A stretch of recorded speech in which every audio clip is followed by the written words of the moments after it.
Welcome to the Tech Law Podcast, where we explore legal issues affecting technology companies, from startups to the giants. If it's tech and it's legal, we talk about it here. The show is presented by Pillar Legal. We help tech leaders protect their companies so they can focus on innovation and growth. Our topic today is co-founder vesting. Core question: if you have more than one founder starting a company, should you impose vesting? The answer to this question is absolutely yes.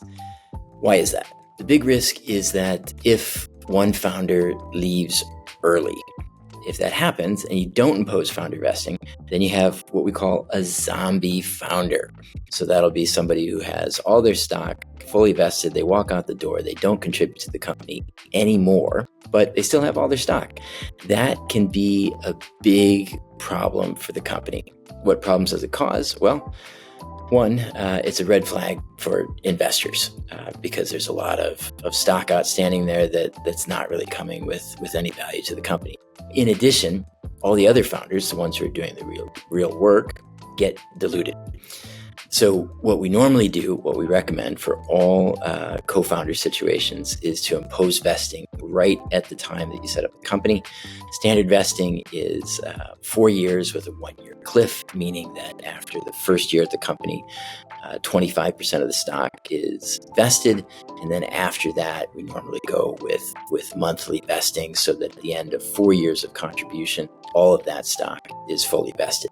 So in that situation where you have imposed vesting, if one of the co-founders leaves before that first year, then all of the stock goes back to the company and there's no dilution to anyone. One critical thing: if you do impose vesting at the time of grant, you need to file an 83B election with the IRS within 30 days of the time that you grant that restricted stock. If you do not file that 83B election, what happens? It means that the stock will get taxed not at the time of grant, when, at the time of grant, the difference between the value of the stock and what it's paid for it is mostly zero because the company's brand new. Instead, if you don't do that 83B election, then the stock gets taxed at the time of grant. But at the time of grant, the value of the stock could have gone up quite a bit.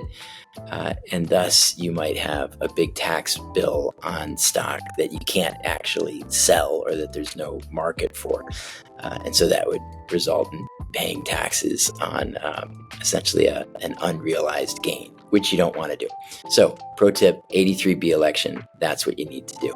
Key takeaways: if you have co-founders, definitely impose vesting and then get that 83B election in on time. Thanks a bunch. I hope this is helpful to you, and we'll see you on the next episode. The Tech Law Podcast is presented by Pillar Legal.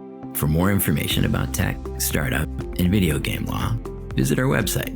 Follow us on LinkedIn, Spotify, Apple Podcasts, or YouTube. Links are in the show notes. And now for the legal stuff.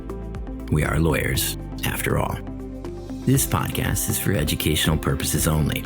The information presented in the show should not be construed as legal advice, and listening to the show does not establish an attorney-client relationship. In addition, the information presented has not been updated since the episode publication date. It may be required to be updated or customized for particular facts and circumstances.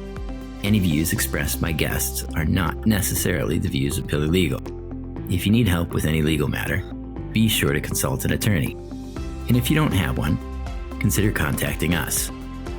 This podcast episode may be considered attorney advertising under applicable law.